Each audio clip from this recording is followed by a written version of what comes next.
A'udhu billahi samil alim minash shaitani rajim. Bismillahir rahmanir rahim. Ndugu yangu, karibu katika mwendelezo wa darasa zetu huru. Leo tutazungumza kuhusiana na kafara ya Mwenyezi Mungu katika utajiri au utajiri ambao uliokuwa mkubwa sana, pia kupitia kafara ambazo zinanasibikiana na Mwenyezi Mungu. Katika darasa ambayo ilipita tulizungumza kuhusiana na kafara ina mafungamano gani na utajiri. Tukazungumza kidogo katika yale ambayo tumewafikishwa, lakini ni vile ambavyo ilivyo. Katika darasa iliyopita kidogo tulisema kwamba kafara maana yake ni nini? Kafara maana yake ni kama ufuto, na ndio maana yule ambaye anaingia kwenye mikataba ya makafara, maana yake ni kwamba lazima atekeleze kafara hilo. Unaona, ameingia katika makubaliano. Katika yale makubaliano, ule muda ukifika lazima atoe hilo kafara, kwa sababu asipotoa, kwanza itafuta yale makubaliano ambayo na ile miadi walioahidiana na yale makubaliano ambayo wamewekeana. Unaona kwanza maana yake itakuwa imeharibu, lakini pia jambo la pili ni kwamba itasababisha kwamba asiendelee kuweza kupata na kuchuma na kuendelea kupata mali. Lakini kitakachotokea sasa baada ya kushindwa au kutokufanya, kwanza mali zitaondoka, ima mali ziondoke yeye mwenyewe aingie katika hali ya uhatarishi. Kwa hiyo ndio ubaya wa makafara haya ambayo yasiofaa katika kuingia katika mikataba ya hawa mashetani. Kwa hiyo haifai kabisa, na kama ndugu yangu na saha zangu tu kwamba huwa muda wake ni mchache sana wa kustarehe, wa kufanikiwa. Utafanikiwa muda mchache sana, lakini muda mwingi. Kumbuka kuna maisha ya sasa hivi ulivyo, kuna maisha ya baadaye ya wanao, kuna maisha ya watoto wako, mke wako, au kuna maisha ya familia yako inayokuja baada ya wewe. Lakini kuna maisha ambayo yanakuja baada ya wewe kuondoka katika maisha haya. Utachuma muda mfupi sana. Utaishi muda mfupi, hata kama iwe ni miaka 10, 20, lakini bado ni muda mfupi sana. Kwa hiyo leo tunazungumza kuhusiana na kafara ya Mwenyezi Mungu katika kujipatia utajiri. Hakika utajiri wake ni mkubwa sana sana sana sana sana.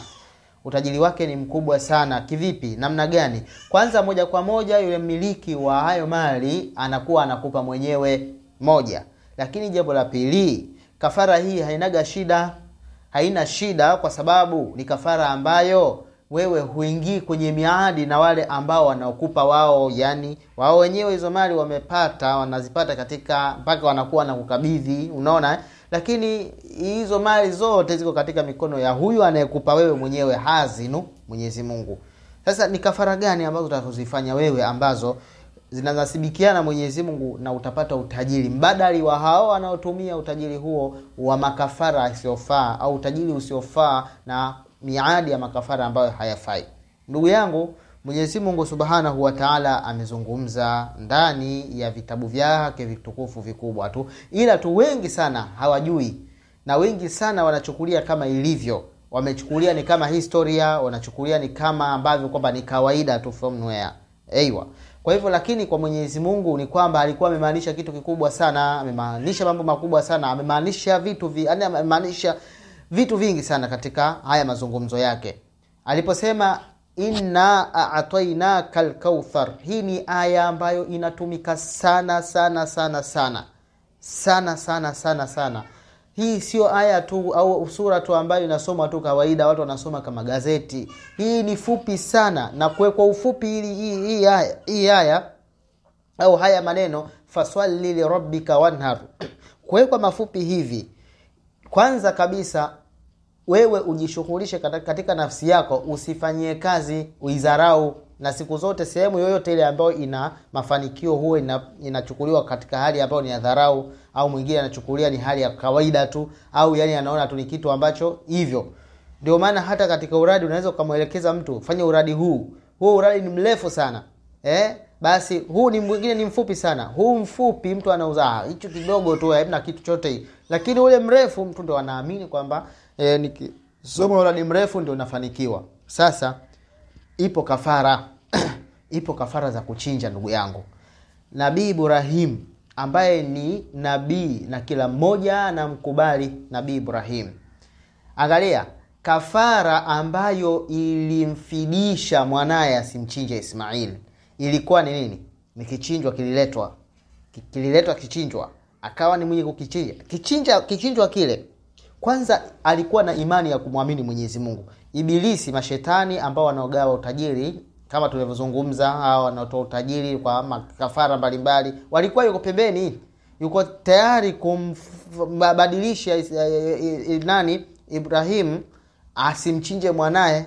Unaona, akawa analeta ushawishi. Lakini angalia, kwa kuwa alikuwa na imani, Mwenyezi Mungu alimletea fidia ya mnyama wa kumchinja. Ule mnyama alifungua vitu vingi sana. Utajiri wa Ibrahimu ulifumuka na mwanae Ismail. Na ndio maana katika hilo, kwanza ni ibada. Ndio maana tunasema ibada inayosanasibikiana na Mwenyezi Mungu Subhanahu wa Ta'ala. Unapokuwa unachinja, ndugu yangu, hakika umefanya ibada moja kwa moja ambayo Allah anayoipenda. Hasa utaona vitu vitakavyofunguka. Kwa kuwa darasa ni ndefu, ninatamani niendeleze hii somo kwamba je, inakuwa kuaje ili mpaka uweze kufanikiwa. Lakini kwa ufupi kabisa, chinja mnyama. Lakini huyo mnyama unayemchinja, tia nia kwamba ninamchinja kwa ajili ya kitu gani. Ukisha uone maajabu yake na mafanikio yake atakavyokuwa.